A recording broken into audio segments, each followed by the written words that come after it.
In our previous lesson, we began to look at graphing quadratic functions, and we saw that a quadratic function always has the parabolic shape. It may face down, it may face up, it may have its turnaround point or its vertex at the origin, or it may have its vertex elsewhere on the graph. But regardless, any form of a quadratic function graphs to give you this shape, even the simplest form of a quadratic function. So in the case of y equals x squared, you get what is called a parent function or a parent quadratic, which means the vertex is at the origin and the arms are mirror reflections in the first and second quadrants, and plugging in 1 will give you 1 as an output on the y-axis. Also plugging in -1 will give you 1 on the y-axis. So a parent graph always has a shape that's consistent across the type of polynomial. In this case, a quadratic has a parabolic shape, and the parent tends to have a special correlation with the origin and values, output values at 1 and -1. Something for us to talk about later, but just wanted to mention it now. So y equals x squared plus x. I'm leaving coefficients equal to 1 at this point. This is going to give us a different parabola. It'll have a different shape, not a different shape. It might be more squeezed or more stretched, and the vertex and all of the parts have moved somewhere. And in this specific case, and there's no reason for you to know this, so don't feel frustrated if you're confused, I'm just giving you some overall information. The parabola would have interception points with the x-axis or x-intercepts at 0 and -1, and it would have a turnaround point at, hang on, let me sketch it first, at x equals -1/2, y equals 0. That would be that vertex. So notice I have a vertex, and then I have two places where the parabola crosses the x-axis, one for each arm. So again, the vertex is that point where the parabola moves in one direction as far as it's going to go and then turns around and mirrors the other side. These 2 points where the parabola has crossed the x-axis, these are these solutions. So when we've been solving over the last few weeks using the square root property or zero product property or the quadratic formula or all the things, the tools we've been using to solve a quadratic equation, what we get, the answer that you've been getting out of those solutions is really information about where does that parabola cross the x-axis. Those are called the solutions. Pretty cool, I think. Another piece of information or another way of looking at this, we've got a parent form of a quadratic where you only have the quadratic term. Then you can see a form where you have the quadratic term and the linear term, but you don't have a constant. So what happens to the graph if you have a quadratic term plus a linear term and plus whatever some constant value is? And again, I'm using coefficients and values and constant values of 1 just to make the point. In this case, we end up with a graph that continues to have the shape of a parabola, but the place where the parabola crosses the y-axis is C. So just like in linear graphing, B, y equals mx plus b, tells you where the y-intercept. In quadratic graphing, C tells you where the y-intercept is. So suppose in this case I'm looking at x squared plus x plus 1. That means my parabola is going to cross the y-axis at 1. And in this particular case, the parabola looks like this. So we would say the vertex, the y-intercept, and in this case, notice this parabola does not cross the x-axis anywhere. There would be no solution. Remember, when the discriminant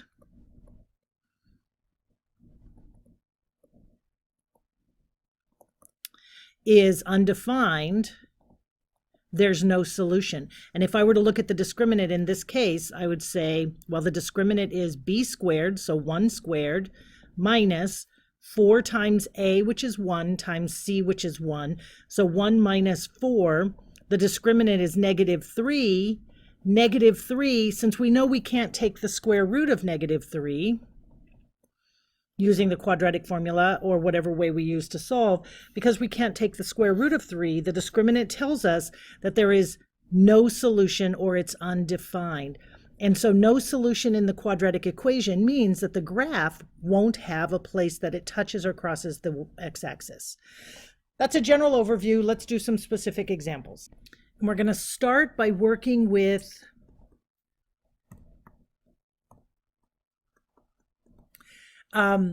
quadratic equations written in standard form. So we know we have a bunch of forms. Let's go over those real quick. Standard form, in this case, is a quadratic formula or a quadratic function written as ax squared plus bx plus c equals 0. That's standard form.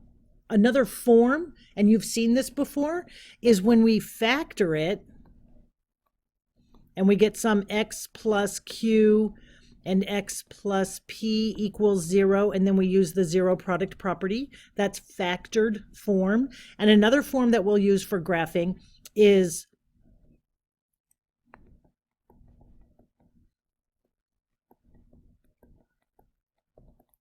that's the form, it's called vertex form. That's the form we get when we complete the square. So you already have all the tools that you need for graphing. We're just going to learn which tools do we want to use depending on how the equation is given to us.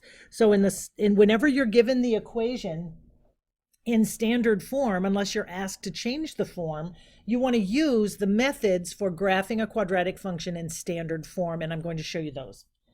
X squared, so y equals x squared plus 6x plus 2. Okay, so this is written in standard form, which means we want to use the tools of standard form. And the tools for standard form are first to find the axis of symmetry. The axis of symmetry, and let's look at our graphs that we have. The axis of symmetry means what's the line that you could fold your graph in half, and obviously I can't fold this graph in half, but if this were written on a piece of paper, if I folded this graph in half, the right-hand arm would push over and lay right on top of the left-hand arm. Not necessarily clear in my drawn graph, but if you had a well-formed quadratic graph on a piece of paper, you could fold it right down the line that pierces the vertex. So this arm could fold over onto this arm, and then in our last form, if I knew where the vertex was, if I knew this axis of symmetry, I'd be able to fold this arm right onto this arm. Clearly not a well-drawn parabola. Let's try that again. So it looks a little bit more like, I'm going to try one more time and then I'm not going to try anymore. I'm going to ask you to just imagine that I'm good at this. All right, so if I were to fold this arm, if I were to fold this piece of paper down this dotted line, this arm would lay right on top of that arm. Cool. So if I knew what that line was, that dotted line, the fold line, I'd be able to start graphing an equation in standard form. And there's a formula for the axis of symmetry, and that's the opposite of b, so minus b over 2a. Now, this looks a lot like what we use to complete the square, and it looks a lot like what we use in the quadratic formula. That's unfortunate. It makes it really easy to confuse these, and in fact, I confuse them all the time. You're expected to know this in your short-term memory for a test and such for my class, but if you don't remember it, it's always a formula you can look up later and find. So don't worry too much about memorizing the formula. I want you to really understand the concept that you're talking about the axis of symmetry or the fold line. So the axis of symmetry for our example parabola then would be, and you have to label it AOS is axis of symmetry, and I want you to write the formula for a while, giving you the best opportunity of memorizing it. And if you're a good memorizer, then you're in luck. If you're not, then do the best you can. So the opposite of B would be 6, because B is the coefficient for our linear term, and then I'm going to divide it by 2a. So notice it's the opposite of b. 6 is positive here, so I have to choose -6. Whoa, see, I got it wrong. Good thing I followed up with that. So it's the opposite of b over 2a, and that equals -6 over 2 times a, which is 1. So -3 is going to be the axis of symmetry. And when you start to sketch your graph, first, let's put that in, right? Just like I dotted in the fold line here, let's just fold the line in. -3. I'm going to dot it in, and I'm going to label this. This is the line x equals -3. Okay, that worked. That might not be a great place for me to put that line, just because I'm guessing as a parabola, it's going to branch off to the other side. So let me move everything, hoping you have enough room on your paper. Okay, so let's call this the line x equals -3. Now the next thing I need is something that tells me, so I know my vertex is going to be on this line, but I need something that tells me where on this line. It could be here, it could be here, it could be here. We don't know. Luckily, I have a formula. I have an equation, right? When x equals -3, what does y equal? Just plug it in. So I have the f of -3, just using function notation, doing exactly the same thing as let x equal -3. So I have, if y, what does y equal if x equals -3? Well, that's -3 squared plus 6 times -3 plus 2. And that's -3 squared is a +9. 6 times -3 is -18 plus 2. And that's -9 plus 2 is -7. So down here at -7 is my vertex. All right, so now I need to figure out, does it go like this and through the origin? Is it really skinny and does like this? Does it flip down the other way? Where is it? Well, last thing I want to do is graph 1,000 points to figure that out. Luckily, I have a super easy point to find. Remember down here on vertex form, I said that C is the y-intercept.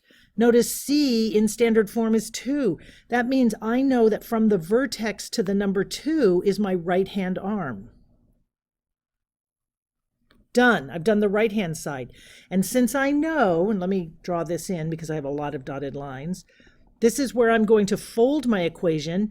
That means from whatever I did to go from -3 to 0, I'm going to do exactly the same thing on the other side because they're mirrored. So where would I be if I took the point on the left-hand arm reflected across the axis of symmetry? Well, if this is -3, this is 0, this is -3, that means here I'm at -6. That was easy. And straight across horizontally, where would I be? I'd be at 2. So this point is -6, 2. And then I sketch that in, and I'm done. So the checklist for this is 1, find the axis of symmetry. 2, find the function at axis of symmetry. Okay, that was probably not great notation for you in Algebra 1. You're going to love that notation later. So let's say this another way. Find y equals what when x equals whatever the axis of symmetry is. And then 3, you want the y-intercept. The y-cept equals C. And then 4, you need to find the reflection. That would be this point here, the reflection across the axis of symmetry. One more example, and I think we'll be finished.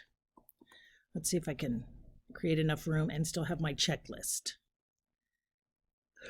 Okay, so this time we want to graph y equals negative, or opposite of 3x squared minus 2x minus 5. Okay, so first thing we see right away is that the y-intercept is at -5. So I jumped ahead to the third part of the checklist, but that's okay. Y-intercept here is here at -5. Okay, so we know a little bit about our graph already. Let's find the vertex. We're going to start with the axis of symmetry. I guess I should write this in. Axis of symmetry equals the opposite of b over 2a. So the opposite of b, -2, the opposite of that is a +2 over 2 times a is -3. So the 2's cancel, so I get -1/3. That's my axis of symmetry. So at -1/3, that's the line, x equals -1/3. I want to find my vertex. So finding the vertex means plug -1/3 back into the original function. Y equals -3 times -1/3 squared minus 2 times -1/3 minus 5. Now I know you guys hate working with fractions, but you're just going to have to learn to get over that. We can hate them all we want, but they exist in the real world, so we have to get the hang of working with them. So this is -3. Well, -1/3 squared, luckily, is going to become a positive because 2 negatives makes a positive. 1 squared is 1, and 3 squared is 9. That'd be 1/3 times 1/3. Let's do that real quick. 1/3 times 1/3. Multiply across the numerator, you get 1. Multiply across the denominator, you get 9. Minus, well, a minus times a minus is going to be a plus, so we can deal with that. 2 times 1 is 2 over 3, plus 2/3 minus 5. Let's keep going. -3 times 1/9. I'll do it over here, a little bit of scratch work. -3 times 1 over 9 equals -3 over 9, which equals -1/3. Plus 2/3 minus 5.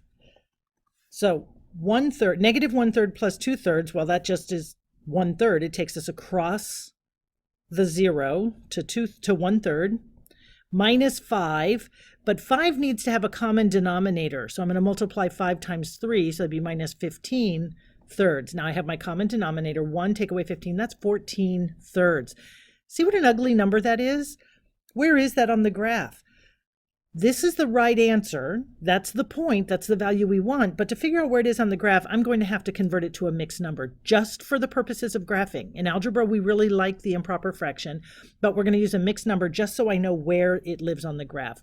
So 3 goes into 14 4 times, leaving 12. So that's 4 2/3. So that means that my vertex is right here at, did I lose my negative sign? I did. Negative 4 2/3. So at -14/3. Notice how I labeled it with my improper fraction, but I still used the mixed number to figure out where it lives.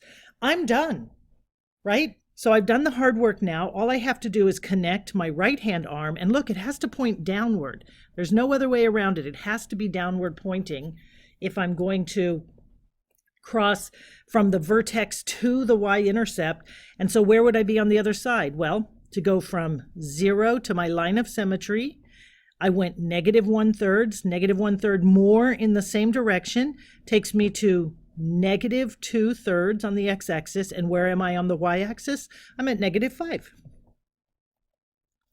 So I can now sketch the rest of the graph. That's it. Just following a set of steps, looking for the important information. And the important information is you need to know where is the axis of symmetry. And that leads to the vertex.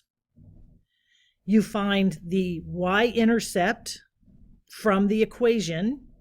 And then going exactly the same distance from the y-axis to the axis of symmetry, repeating that distance across in a horizontal line will take you to the reflection point. Now you have a point on the left-hand arm and a point on the right-hand arm, and you can graph. And that's it. Graphing quadratic functions in standard form.